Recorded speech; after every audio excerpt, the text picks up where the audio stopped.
వీరిదే distribution వీరిదే. ఇంక నేను అడుగుతా ఉన్నా, వీళ్ళ రెడ్ బుక్ పాలనలో వీళ్ళు కాక ఇంకెవరైనా నడిపే ధైర్యం ఉందా? కానీ ఏం చేస్తున్నారు?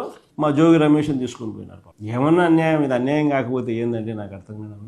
వాడు చేసినవాడు జయచంద్ర రెడ్డి అనేవాడు ఇంతవరకు అరెస్ట్ కాల. వాళ్ళ తెలుగుదేశం పార్టీ కంటెస్టెడ్ క్యాండిడేట్. వాళ్ళ బావమరిది గిరిధర్ రెడ్డి అరెస్ట్ కాల. వాళ్ళ పిఏ రాజేష్ ఇంతవరకు అరెస్ట్ కాల. దొంగనే దొంగ దొంగ అంటున్నాడు. వీళ్ళే దొంగ, వీళ్ళే పోలీసులు, వీళ్ళే పబ్లిక్ ప్రాసిక్యూటర్లు.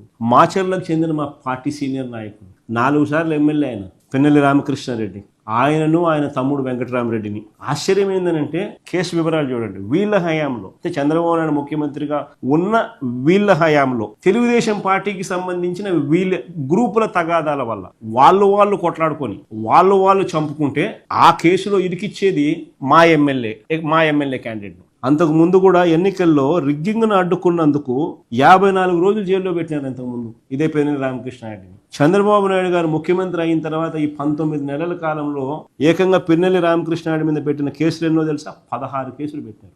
మా పార్టీకి చెందిన విద్యార్థి